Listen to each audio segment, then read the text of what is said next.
Coucou tout le monde, bienvenue dans ce nouveau live du dimanche. Donc aujourd'hui, je voulais vous parler des 4 lois de l'univers que moi, je préfère et qui me permettent d'activer ce que je souhaite dans ma vie, de manifester ce que je souhaite dans ma vie.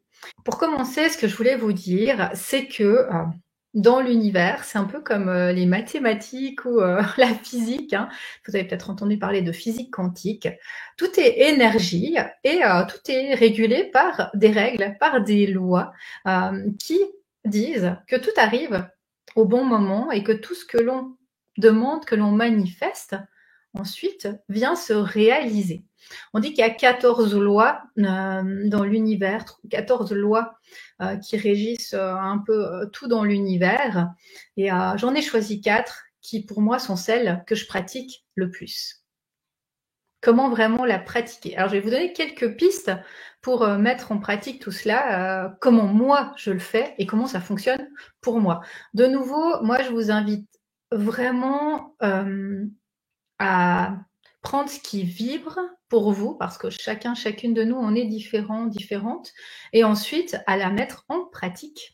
C'est la deuxième loi que je vais vous parler, c'est la loi d'action. La première loi que j'avais envie de développer avec vous ce matin, c'est la loi d'attraction dont vous avez parlé, qui est, comme vous l'avez dit, certainement la plus connue, la plus puissante, et qui dit vraiment qu'on émet des signaux, que toutes nos pensées, que toutes nos paroles, que tout ce que l'on fait émet un signal dans l'univers et qu'on attire comme un aimant à nous ce que l'on souhaite.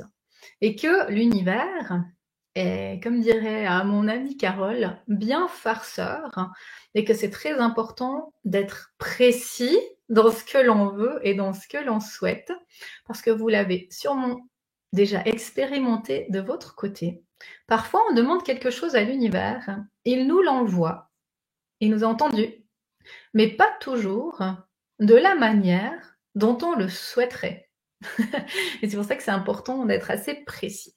Donc cette première loi qui régit l'univers, qui est certainement la plus puissante et qui dit vraiment qu'on émet ce signal par nos pensées, le pouvoir de la pensée, par nos actes, par nos actions, par notre énergie, et on attire à nous ce que l'on vibre. On parlera de la loi de la vibration également, qui est complémentaire, mais vraiment cette loi-là, elle est très puissante et elle fait qu'on crée notre vie, qu'on crée nos expériences par ce que l'on manifeste. Difficile d'expliquer cela parce que c'est dans le subtil, dans le non palpable, qu'on est dans une société où on aime ce qui est visible, ce qui est concret, ce qui est palpable, et pourtant, le 99% de la matière, il est constitué d'énergie. Quand on est très terre à terre, c'est difficile. Tout cela, ça demande un grand lâcher-prise, ça demande de changer tout notre fonctionnement, justement, social, éducationnel, hein, pour voir qu'on peut attirer vraiment ce que l'on souhaite quand on le manifeste. Et je dirais que pour moi, il y a 3 choses, et vous l'avez évoqué ici. La première, c'est de le formuler très précisément, ce que l'on souhaite. Et je vous disais avant d'être très précis, parce que l'univers, il est très, très facétieux, et il nous envoie ce que l'on souhaite, pas toujours sur la forme que l'on voudrait. Il y a une personne qui me racontait l'autre jour que une connaissance lui avait raconté qu'une personne à elle avait manifesté une rencontre, un homme, hein. Elle avait mis tous les critères, elle était tombée sur exactement l'homme qu'elle souhaitait, à un critère près qu'elle n'avait pas mentionné, son âge. Donc voilà, ça peut être des choses très très subtiles et auxquelles on ne pense pas forcément. Des fois, c'est bien de réajuster justement sa formulation quand on voit qu'on a attiré ce que l'on souhaitait, mais pas tout à fait sous la forme que l'on souhaitait. Donc il y a vraiment ce côté-là de formuler avec précision, avec vraiment le plus de détails possible, soit dans nos têtes, soit dans l'écrit, selon ce que vous préférez utiliser, pour être le plus proche possible de ce que vous voulez manifester. C'est très, très subtil de justement identifier ces synchronicités, de les voir. J'ai envie de vous dire une chose importante, c'est que Si vous voyez quelque chose dans votre univers, que vous avez mis une intention, que pour vous, c'est un signe, que pour vous, c'est une synchronicité, c'est que c'en est une. Après, tout de suite, notre mental, comme tu disais avant, Patricia, on est très terre à terre, on a envie de tout comprendre. Notre mental, il vient nous court-circuiter. Il vient nous dire oui, mais non, c'est un hasard, ça arrivait ça parce que, ah, mais j'y crois pas, etc. Mais vraiment, si, au premier abord, ce signe que vous avez vu, il vous fait tout de suite, ah ouais, ça c'est un signe pour moi. Eh bien, prenez-le, que ce soit une musique, que ce soit un chiffre, que ce soit un message, que ce soit un panneau publicitaire, ça peut être tellement, tellement de choses. Et il n'y a que vous qui pouvez identifier ces synchronicités. Et de nouveau, ne cherchez pas quelque chose d'incroyable. Ne cherchez pas quelque chose d'immense, d'énorme, parce que ça va être quelque chose de subtil de nouveau et que seul vous pourrez identifier. Et si la première chose qui vous vient, c'est « Ah oui, ça c'était une synchronicité ou un signe pour moi », c'est que ça l'était. Ensuite, il y a notre mental qui vient, il y a nos croyances limitantes qui viennent, et puis on met ça sur le compte d'autres choses. Et c'est vrai que c'est une pratique que de les repérer. Une fois que vous avez formulé votre demande à l'univers en étant le plus précise possible, que ce soit par écrit, que ce soit dans votre tête, mentalement, eh bien, il faut y croire. Et y croire à 1000%. Parce que si vous avez des doutes, si vous n'y croyez pas, si, comme tu le disais aussi, Patricia, il y a notre mental qui vient nous dire oui, non, c'est pas possible pour moi, c'est trop grand, j'y crois pas, ça va pas se faire, on peut toujours rêver, etc. C'est clair et c'est certain, ça ne se réalisera pas. Et ça, c'est pas évident que d'y croire à 1000%, parce qu'on est vite saboté par nos croyances, par nos freins qui viennent vraiment un peu nous court-circuiter dans notre travail de manifestation. Et le dernier point, qui est pas non plus évident, c'est de recevoir, d'accepter de recevoir. Parce que parfois, et c'est assez paradoxal quand on y pense, d'avoir demandé quelque chose à l'univers, de le vouloir plus que tout, de le manifester, d'y croire et de ne pas accepter de le recevoir inconsciemment parce que on se dit: «Ah non, c'est pas possible, c'est trop grand pour moi, je mérite pas». Et vraiment ça, c'est important de vous poser cette question également. Est-ce que, je suis dans cet accueil? Est-ce que je suis dans cette gratitude?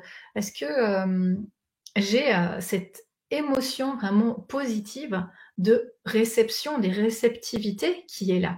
Et ces 3 points, ils sont essentiels. Posez-vous la question, essayez d'être le plus authentique, possible avec vous, le plus objectif possible avec vous, de vous dire: «OK, alors est-ce que j'ai formulé quelque chose d'hyper clair à l'univers avec tous les détails? Est-ce que j'y crois à 1000% à ce que j'ai demandé à l'univers ou est-ce que j'ai des saboteurs, des freins qui viennent?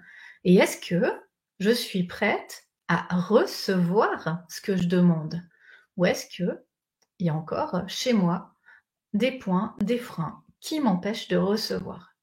Voilà pour ces 3 points déjà pour quelques pistes sur la loi d'attraction. Niveau, je dirais outils que moi j'utilise. Pour moi, un des outils les plus puissants, c'est celui de la visualisation. Notre cerveau, notre mental, c'est notre meilleur allié, comme ça peut être notre meilleur ennemi, dépend comment on l'utilise. Et vraiment de visualiser vos souhaits, ce que vous souhaitez manifester, avec le plus de détails possible. Vous allez voir, ça va permettre d'avoir cette attraction, d'attirer à vous tout cela. Donc vous pouvez visualiser dans votre tête, vraiment comme si vous êtes quelqu'un de visuel, comme un film, ce que vous souhaitez vivre en vous voyant le vivre concrètement. J'y suis, je le vis, je le fais, je suis là, c'est concret, comme si c'était déjà réalisé. Notre cerveau, souvenez-vous, il a cette capacité de ne pas faire la différence entre ce qui est réel et ce qui ne l'est pas. Donc plus vous visualiserez ce que vous souhaitez avoir, plus votre cerveau va le voir et plus ça va se concrétiser, se manifester. Vous pouvez le faire par des images, vous pouvez le faire par l'écrit, ces visualisations et vraiment aller vers ces visualisations. En fin d'année, on fait des vision boards ou dans l'année, on a cette habitude de le faire en fin d'année maintenant, hein, mais vous pouvez le faire n'importe quand, dans l'année, des vision boards pour tout, hein. Y coller des images, mettre des mots, hein, visualiser au quotidien, venir à votre visualisation, vous voir, avoir réussi, atteint votre objectif. Vous pouvez vraiment, coller, même, votre visualisation quelque part chez vous, sur votre téléphone, pour avoir accès tous les jours à cette visualisation et comme cela, vous allez vraiment attirer à vous ce que vous souhaitez et ça, c'est un bel outil. La deuxième loi que moi, j'aime beaucoup, c'est celle de la loi d'action. Pour moi, c'est mon point principal, de coaching. C'est ce qui permet, d'avoir des résultats. Quand on manifeste, quand on demande à l'univers quelque chose, quand on y croit, quand on est prête à recevoir ce que l'on souhaite, eh bien, il faut passer à l'action et ça, c'est important. Il faut mettre en place dans son quotidien des actions, des petits pas, ça peut être par exemple un tableau de visualisation, hein, concret qui vous permettront d'aller vers ce que vous souhaitez manifester. Sans action, pas de manifestation et ça, c'est important. Oser faire des choses nouvelles, oser sortir de sa fameuse zone de confort, oser l'expérimentation. Pour avoir des résultats différents, il faut faire des choses différentes. Pour notre cerveau, de nouveau, c'est très, très difficile de faire des nouvelles choses. C'est très, très difficile d'aller vers le changement parce qu'il a besoin de sécurité et de routine. Pour chacun de nous, c'est comme ça. Et c'est en osant faire ces premiers pas, en osant sortir de cette zone, qu'on pourra avoir des résultats en passant à l'action. Donc, une fois que vous avez manifesté ce que vous souhaitez, vous avez posé ça à l'univers, soit par un tableau, soit par un collage, soit par l'écrit, soit dans votre tête, dans votre mental, mettez en place des actions. Qu'est-ce que je peux faire très concrètement pour me rapprocher de mon rêve, pour me rapprocher de mon souhait? Et qu'est-ce que je peux faire et oser que j'ai jamais osé? Quels premiers petits pas, et j'y crois vraiment aux petits pas, me permettront d'atteindre l'image de Fanny des sommets? C'est vraiment ça. Un petit pas après l'autre. Et ça, c'est essentiel. Donc vraiment, le passage à l'action et d'aller vers des choses qu'on n'a jamais faites, des choses nouvelles qui font peur, mais qui vous permettront de voir et de faire entendre à votre cerveau, je vous disais avant, c'est notre meilleur allié, que finalement, on pouvait le faire, c'était pas si compliqué, c'était pas si difficile, c'était atteignable. Et plus vous entraînerez votre cerveau à faire de nouvelles choses, plus vous oserez. Plus vous oserez sortir de votre zone de confort et plus vous aurez des résultats palpables dans la matière que c'est possible. Et là, vous allez accroître votre confiance. Plus vous oserez faire ces petites actions, plus vous allez voir que c'est possible. Plus votre confiance va grandir et vous allez créer ce cercle vertueux qui vous amène vers la manifestation. Vous verrez que d'une fois que vous allez dompter votre cerveau, votre mental, vous allez pouvoir créer de grandes choses. Une fois que vous allez vraiment avoir cette prise de conscience que tout se passe ici, vraiment, dans notre tête, que c'est là qu'on peut faire de notre mental notre allié et non un ennemi, que vous allez pouvoir vraiment manifester de grandes choses. Donc faites vraiment de ce cerveau, de ce mental, un allié. Vous verrez que plus vous vous connaîtrez, plus vous allez pouvoir créer cette puissance mentale qui est là et qui vous permettra ensuite de manifester ce que vous souhaitez. Une autre piste qui pour moi est importante, qui est un bon complément à la loi d'attraction, c'est la loi de la vibration. Chacun de nous et chaque chose autour de nous vibre sur une fréquence précise, particulière. Et c'est important de travailler sur ce taux vibratoire. Il y a la peur, le manque, qui sont dans des taux vibratoires très très bas. On peut tout mesurer en taux vibratoire. La joie, la gratitude, qui sont dans des taux vibratoires hauts. Et on peut vraiment travailler sur son taux vibratoire, l'activer, l'augmenter, le tenir élevé, ce taux vibratoire. Vraiment de très belles expériences que vous pouvez regarder sur Internet sur le taux vibratoire. Vous connaissez sûrement ce scientifique Masaru Emoto qui a utilisé un lot, en effet, de 70% d'eau. Ça dépend de notre grandeur, de notre poids, etc. Mais de beaucoup d'eau, d'une majorité d'eau dans notre corps, et vraiment de vibrer avec ce taux vibratoire d'eau. Vous pouvez voir les cristaux qu'il a créés, c'est assez incroyable ce qu'il a mis en place avec l'eau, ou cette simple expérience assez folle du riz, d'avoir du riz blanc, de faire cuire du riz blanc très simple, de le mettre dans 2 bocaux, et puis vraiment d'amener de l'amour à l'un et de la haine à l'autre. C'est assez fou, cette expérimentation, parce qu'on le voit concrètement que le riz qui a reçu de la haine, de l'indifférence, vraiment il devient tout noir, il moisit, alors que le riz qu'on a mis dans l'autre bocal reste blanc.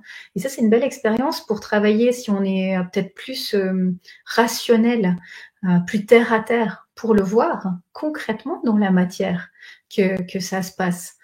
Ça fait du bien des fois quand on a besoin de, de preuves aux choses, d'aller dans ces expérimentations et de les expérimenter nous-mêmes pour que notre cerveau il fasse ce déclic de nouveau, il se dise: «Ah ouais, ça fonctionnait, je l'ai fait moi, c'est pas truqué, c'est pas faux, c'est pas internet», et cetera.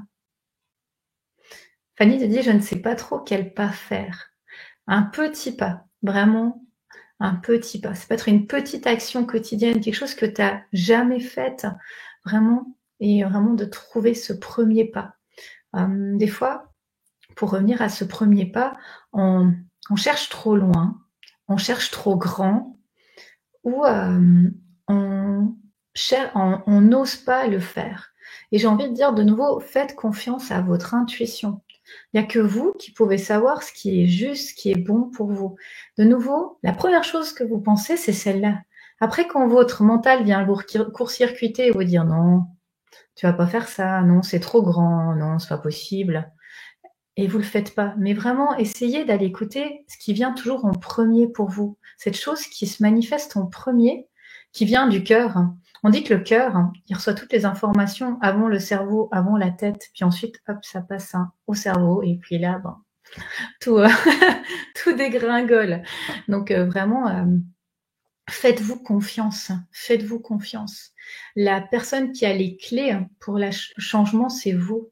On a en nous toutes les clés de ce changement, on a en nous tout ce potentiel, et en osant s'écouter, en se faisant confiance, on peut vraiment manifester tout ça. Qu'est-ce qui, moi, m'aide à monter mon taux vibratoire? Alors, vous pouvez aller voir sur Internet, il y a des listes immenses de comment monter son taux vibratoire. J'ai envie de vous dire, de vous connaître. Plus vous vous connaîtrez, plus vous pourrez savoir qu'est-ce qui peut vous aider quand vous avez une chute vibratoire, quand ça va moins bien.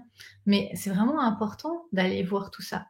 L'ancrage, ça peut être vraiment puissant si vous êtes quelqu'un qui a un cerveau, un mental qui travaille beaucoup, qui vient souvent le court-circuiter.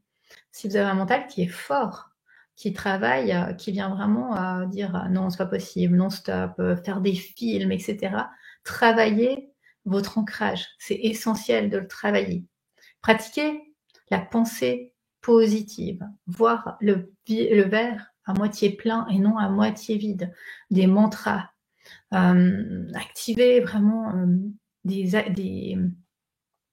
pensées qui soient positives, des affirmations positives. Créez-vous vos mantras, votre mantra, vraiment à répéter au quotidien pour pouvoir activer tout ça et monter votre taux vibratoire. Si vous aimez de la musique, écoutez de la musique qui vous permette tout à coup d'être dans un meilleur taux vibratoire. Si vous aimez méditer, Si vous aimez faire, je sais pas, de la cohérence cardiaque, des respirations, mettez ça en place. La nature, hein, c'est un bel outil pour monter son taux vibratoire. Les arbres, vraiment là, on sent tout de suite l'énergie qui est hyper forte dans la nature et qui nous permet d'augmenter ce taux vibratoire.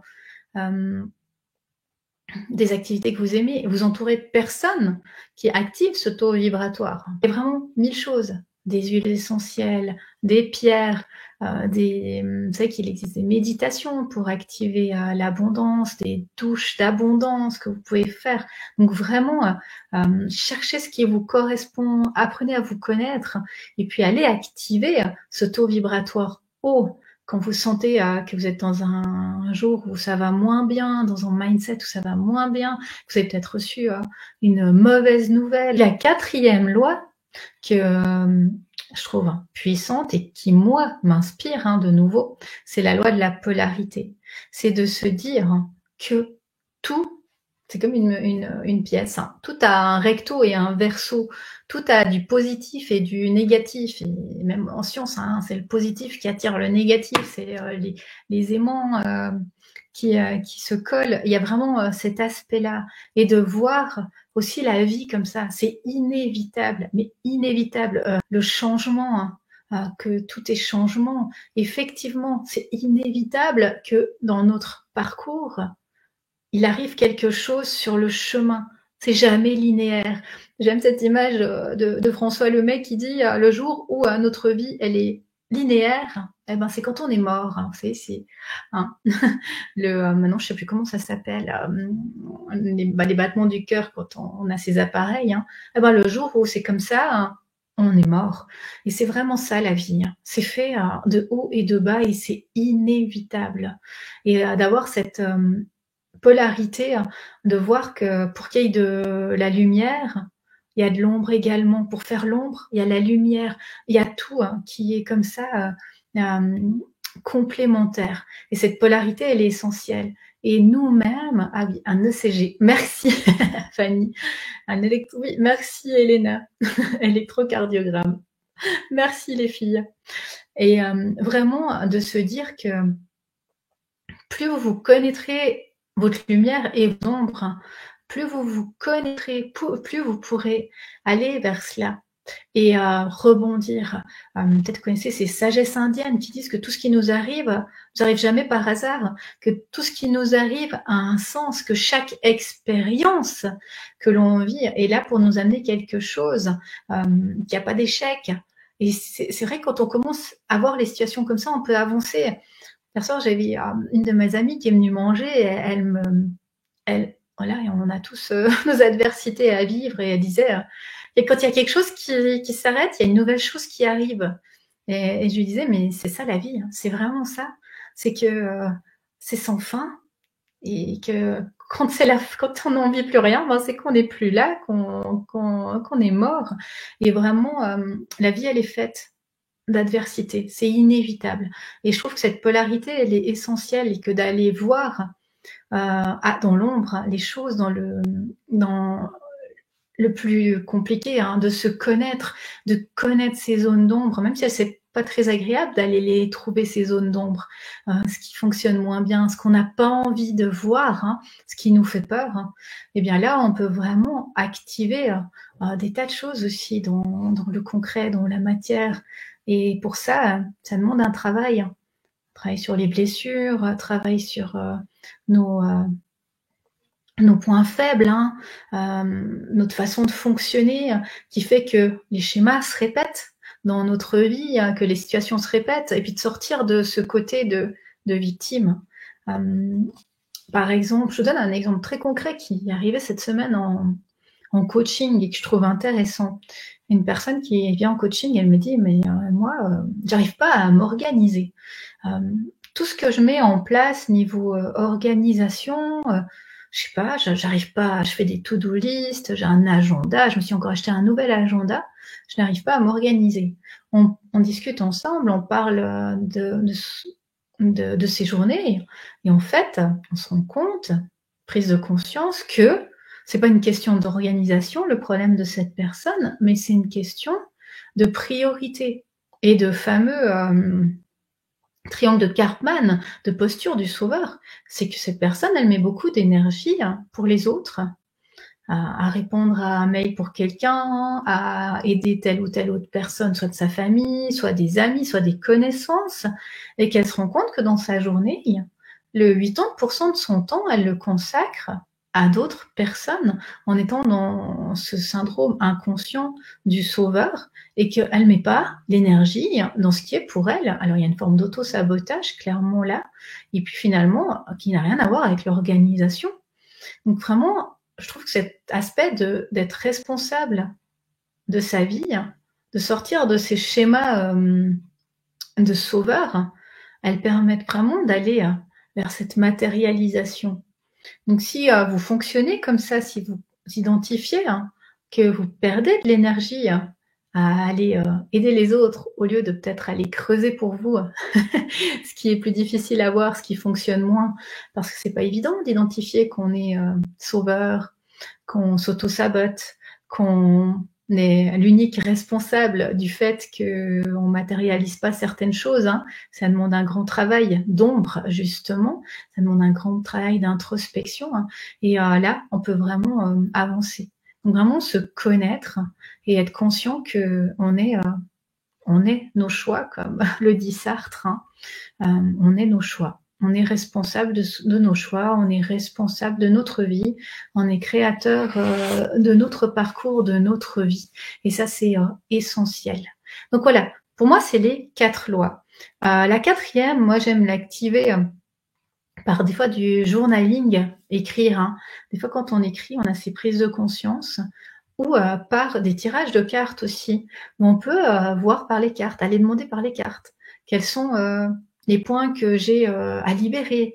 Qu'est-ce que j'ai peut-être à amplifier? Qu'est-ce que j'ai à transformer? Quelles sont peut-être mes zones d'ombre? Donc, aller vers ces points de transformation qui sont plus difficiles à travailler. Donc voilà les 4 lois. La loi d'attraction, la loi d'action, la loi de la vibration, et puis cette loi de la polarité. Moi, c'est les 4 que j'utilise le plus et que j'active le plus dans mon quotidien, dans les coachings, dans les accompagnements également, pour permettre aux personnes d'activer et de matérialiser ce qu'elles souhaitent dans leur vie, et pour me permettre à moi d'activer et de matérialiser ce que je souhaite dans ma vie. Voilà ce que je souhaitais vous partager.